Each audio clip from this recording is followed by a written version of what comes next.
Oke, pembahasan berikutnya kita lihat nak ya, yaitu tentang pembiasan cahaya. Nah, di dalam pembiasan cahaya di definisi awal kita udah sebutkan pembiasan cahaya itu dikenal dengan pembelokan cahaya. Kenapa cahaya bisa dibelokkan? Karena cahaya tadi melewati bidang batas dari dua medium yang berbeda. Nah, untuk itu kita coba di sini pembahasan pertama, yaitu tentang hukum dari pembiasan itu sendiri, atau dikenal dengan istilah namanya hukum Snellius.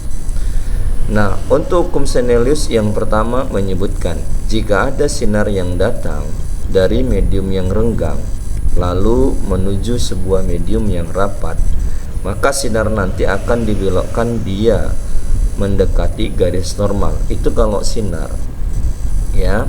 Kalau benda padat atau benda, maka dia akan dibelokkan justru menjauhi garis normal. Itu kebalikan lah ya.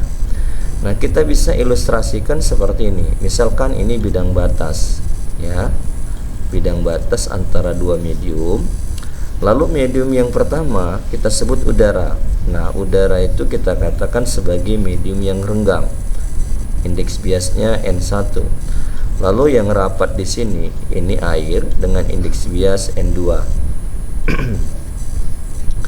Selanjutnya kita lewatkan sinar ya, lewatkan sinar. Nah, begitu sinar mengenai bidang batas, inilah sinar datangnya, maka pertama kita buat dulu normal bidangnya, sehingga antara normal dengan sinar yang datang ini akan membentuk sudut. Itulah yang dikenal nanti sudutnya sudut datang, kita lambangkan dengan I. Lalu sinar akan dibelokkan. Kemana dia dibelokkan?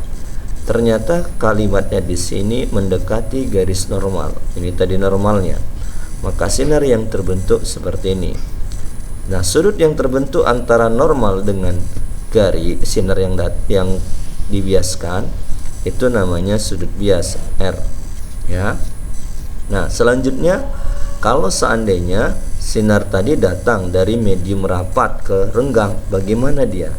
Itulah untuk teori yang kedua ya. Yang kedua, sinar datang dari yang rapat menuju yang renggang akan dibiaskan menjauhi garis normal.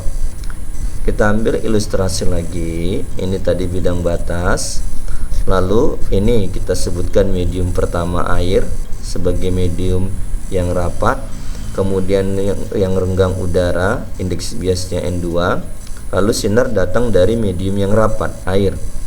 Nah, begitu dia kena bidang batas, buat dulu normalnya. Maka sudut yang terbentuk di sini namanya sudut datang, yaitu dilambangkan dengan I. Lalu sinar begitu masuk ke yang renggang akan dibiaskan menjauhi, katanya, menjauhi garis normal yang ini. Maka kita gambarkan kira-kira seperti ini. Berarti terbentuklah sudut antara normal dengan sinar bias. Nah, sudut yang terbentuk ini kita lambangkan dengan R. Oke. Nah, dari kedua paparan tadi kita ambil kesimpulan satu aja. Kita tuliskan di sini ya.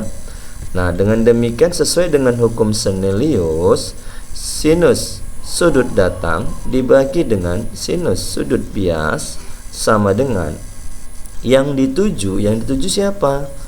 Kalau di sini air berarti N2 dibagi dengan asalnya dari udara, sinar tadi, sama dengan V1. V1 kecepatan waktu dia mau datang, berarti di udara. Kalau dia di udara, berarti kecepatan cahayanya itu dianggap secara keseluruhan 3 kali 10 pangkat 8 ya. Nah, untuk V1 nya ini.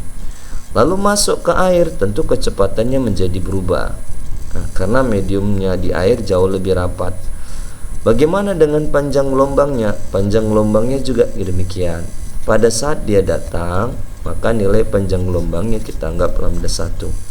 Begitu dia dibelokkan, ya kan, dibelokkan mendekati garis normal kalau dalam soal ini, maka panjang gelombangnya berubah.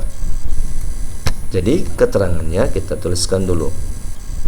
I sudut datang, R sudut bias, lalu yang berikutnya indeks biasnya N, ini medium pertama. Nah, untuk N2 medium kedua, sementara V1 adalah kecepatan cahaya di medium 1. Ingat tadi di udara sama dengan 3 kali 10 pangkat 8. Oke, ini V2, kecepatan cahaya di medium kedua. Selanjutnya ini lambda 1, panjang gelombang cahaya di medium pertama. Ini lambda 2, panjang gelombang cahaya di medium kedua.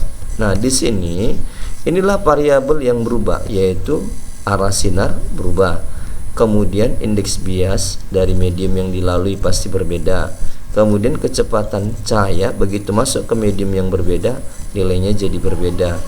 Kemudian panjang gelombang, atau kita buatkan lambda di sini, ketika masuk ke bidang batas berubah menjadi lambda 2 ketika keluar bidang batas. Maka apa yang sebenarnya yang tetap di sinar yang datang ini? Ternyata yang tetap selalu frekuensinya, tidak mengalami perubahan. Oke. Nah, sekarang gini, bagaimana kalau sinar yang datang ternyata makin kita buat arah ke garis normal? Sebagai ilustrasi seperti ini. Ini sinar, ini bidang batasnya. Kemudian kita buat dulu normal bidangnya, lalu ada cahaya yang datang. Begitu kena bidang batas sejajar dengan garis normal atau tegak lurus bidang, maka sinar ini tidak lagi dibelokkan, melainkan diteruskan. Ya, tidak dibelokkan, melainkan diteruskan. Dengan ketentuan di sini kita buatkan, kalau dia sudut yang dibentuk antara normal tidak ada, maka dianggap 0. Berarti sudut biasnya juga sama dengan 0. Oke.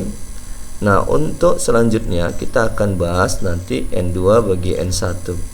Ya, sama dengan N2 1.